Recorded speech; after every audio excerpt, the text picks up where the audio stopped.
Clayton. Welcome to This Week in Payments, our weekly show where we tackle a couple of the headlines making the news in payments, dig into them, and get the perspective of someone who lives and breathes the space. So thank you so much for making the time. Thank you so much for having me. There's never a dull moment in payments and commerce and everything that wraps around it, right? Not really. Apparently, yeah, I even missed it. You miss it. You get into these 2-hour-long conference calls and you kind of miss the future happening on the newswire. Don't blink.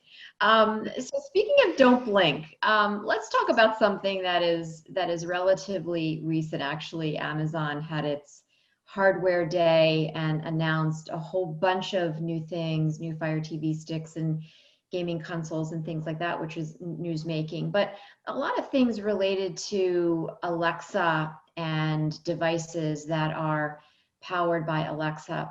We've got some research hot off the presses soon that will, I think, shed some interesting light on how consumers, particularly during the pandemic, who've been very home-centric, have used voice-activated speakers to do commerce. And so my thoughts for you, actually, to get your reaction to is how relevant do you think voice is to commerce? Thinking it from a consumer and also from a business perspective.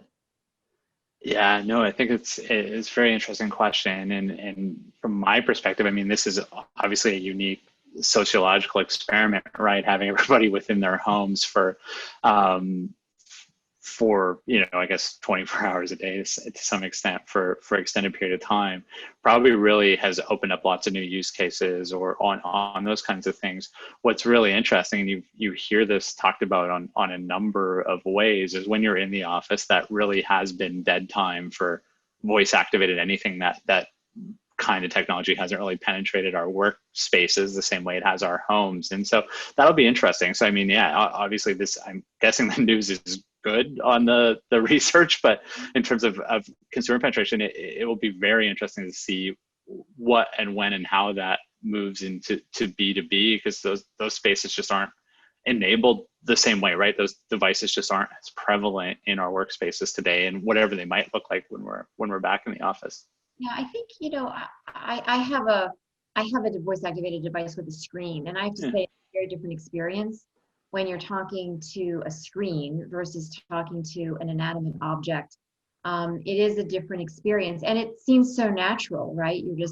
You're talking to a voice activated assistant, a device that is responding to your, what you're saying. And they say as part of their upgrade today that Alexa will be more conversational. She'll do follow-up questions, which, so she's learning from all of us as we go along.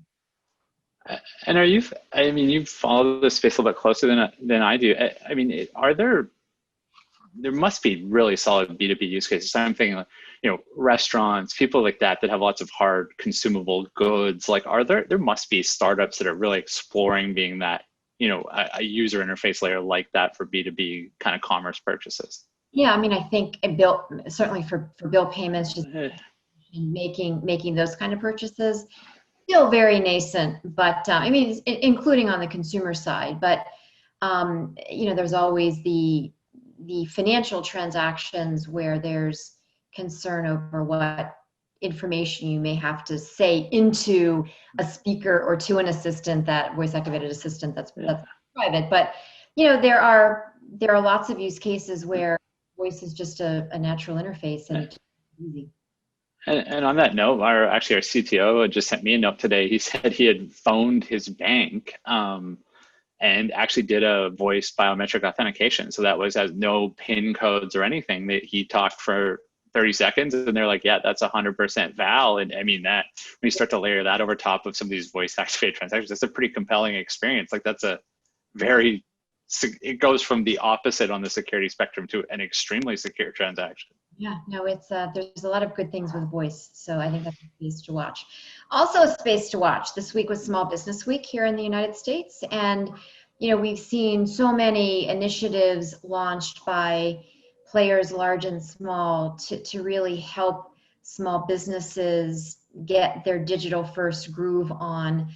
Everyone from Visa to Walmart with Goldman Sachs extending working capital to merchants in their marketplace to QuickBooks, creating a commerce sales platform, Stripe, enabling payments inside of MailChimp, the PayPal with QR codes, the list goes on. From where you sit, and I know you've got your thumb on the pulse of fintechs, where do you still see greenfield in enabling small businesses to really get their digital first mojo going? Because that is where the world is headed. Certainly it's there now. Yeah, no, I think that's a really good question. I mean, I guess arguably the whole thing is greenfield still, right? I mean, our penetration on e-commerce for most businesses, we've seen probably 10 years worth of acceleration in that in the last 6 months, but it's completely open, I would say. And what's interesting from my perspective is not just that the tools that are available to businesses, are getting better, right? So we're trying to enable, a Main Street business for e-com, but the channels of e-commerce are growing simultaneously. So you're almost behind at the same time. So, now you might, have your Shopify website, but that embedded email commerce or commerce embedded within Instagram itself, or all these channels of purchasing are growing too. And so I thought it was really interesting. There was the Intuit announcement around their commerce product, right? From my perspective, not necessarily, I don't believe it's a native e-commerce platform, but it's more that idea of now as a small merchant, I might be transacting on 4 or 5 different platforms, right? It might be an Amazon vendor, I might have my own Shopify business or a site on, Magneto or BigCommerce. And now it creates this second order challenge of managing multiple tool sets and multiple streams of, data and transactions. So, and also, it shows the availability of these tools in context, right? I mean, I know contextual experiences when it comes to financial services is near and dear to your heart, but when you start to enable a lot of functionality into a piece of software or a software platform that small businesses use, it just eliminates friction and makes it a more seamless experience. Totally agree with that. And I think that's that's big North Star belief in our business, is that the more invisible sort of banking gets, the more, on a consumer perspective, the more it's invisible within your normal life activities. And as a business, the more it becomes embedded within just operating, right, the easier it'll get. But my quick temperature check for the digitization of commerce is my pandemic hobby was I got back into golf. I hadn't played since high school. And so the golf courses, which we think would be the last bastions of technology, their sort of digital booking and checkout experiences some of them are quite sophisticated now, right? So it's just profound, the little corners of the world that are rapidly becoming digital. Well, and I think that that's a testament to fintechs that make it possible for that to happen. Think about this 10 years ago and the struggles that we would have had, not that long ago in trying to establish a more digital first presence. The tools have evolved, and your golf course with bookings software can make that happen now. Totally, and you've seen it. There's big businesses on that. Like, you would be laughed out of a VC 10 years ago if you were trying to pitch that. But Lightspeed, a Canadian company who just issued on the New York Stock Exchange last week, did their double issue. That was one of their products, right? They have a little integrated POS and payment processing system that's verticalized for golf, amongst, I think they have a ton of other verticals. But we would have never anticipated the need for those businesses, and certainly those tools didn't exist maybe 5 years ago, right, for those kinds of merchants. And I think that'll get better. I think there'll be more and more deeply verticalized, deeply embedded sort of digital commerce sets for all kinds of small businesses. Yep, I would agree with you. You touched on banking, and that's another area where there have been some interesting announcements this week. Of course, you see that FIS and the clearinghouse are partnering to enable real-time payments to smaller banks and credit unions. You're seeing fintechs, Blend is one that comes to mind, that has digitized the mortgage process, is now moving into other areas of lending for smaller financial institutions, large ones too. Credit unions are looking to fintechs to help fill the gaps in some of their service portfolio. I'm curious to get your thoughts on, how you see the FI fintech collaboration in bringing digital services more to the forefront for the customers that banks serve. Yeah, no, I think it's a really interesting question. And that FIS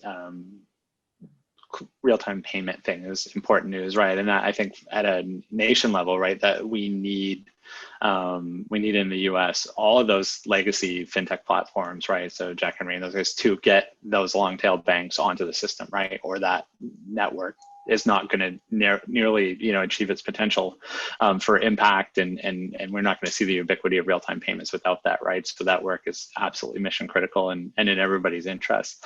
I think actually the kind of post-pandemic time has actually been great in terms of bank fintech collaboration, right? So PPP specifically forced a lot of banks to get real far out of their comfort zone to get a partner, a technology partner, to even issue that paper, right? And so we have there's a portfolio kind of company that we share an investor with, I mean, that was in that space, and it just absolutely, whatever, X'd their business overnight, and a lot of red tape and a lot of hemming and hawing you might have seen from a bank in the past was gone out of necessity. And I think that culture is persistent now. So with this, accelerated range of kind of partnerships, banks are getting used to different operating models of, kind of borrowing and maybe reskinning fintech kind of platforms. I think that activity is going to accelerate, not decelerate. So something we're excited about.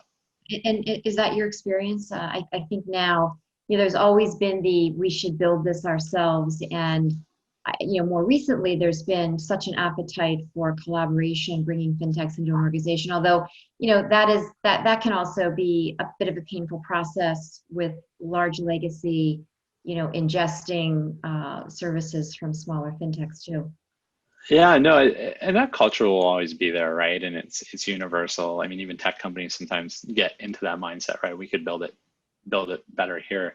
But no, I think that's changing. I mean, there's a lot, we've kind of recently kind of onboarded a bank partner that was historically a only built here kind of bank. And so I think those attitudes are changing, but the future is different too, right? I think if you look at non-financial tech, a lot of the really big, really exciting companies in technology have made some aspect of the technology stack repeatable, so you can build on top, right? Don't build that piece, but you can build on top whatever you need. And that doesn't fully exist in banking yet. I think that's the next wave, right? Is these out of the service things give us tremendous agility, and then these kind of platform type as a service fintechs are going to allow banks to do a little bit of customization at the user experience level and kind of have the best of both worlds. Mm-hmm. Yeah, I think you're right about that. I think speed to market is important. I think customer experience and customer satisfaction is obviously very important too. It's a competitive market now. No, totally agree. Great example, like a company like Twilio, right? It's an API. You can send text messages and make phone calls. Probably every bank in the world now uses them, right? In some capacity in a variety of apps or back office software. It's like, why would you ever want to build that functionality from scratch, right? There's things you do want to build and things you don't. Yep. So how do you see 2021 as you think about the Q4 we're about to embark upon in another week or so, the rest of 2020 and 2021? Yeah, tough question to break the crystal ball out on that. I mean, we sort of see two things from our perspective, right? Is one, the future has kind of been brought and, kind of compressed 10 years into the present, right? So from a e-commerce and a digital kind of operating and digital expectations as a consumer, we're way into the future overnight. I think that'll be persistent. At the same time, there's so much looming kind of economic uncertainty, right? And I don't think we've felt in North America the full economic effects of having shut our economies down the way we did. And I think there'll be some of that will have to come and settle through the economy, right? And there'll probably be some pain there. So it's kind of interesting because it's one massive tailwind and on kind of innovation and digitization, and this maybe massive potential headwind on kind of economic strength. And so I'm not sure how those are going to balance out on the net. Yeah, I don't think anybody does, but we'll certainly be living the future day by day in real time, as we've been doing for the last seven months or so. Yeah, no, totally agree.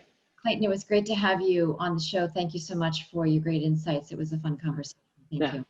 Thank you so much. Have a great day. Thanks, you too. Bye-bye now. Bye.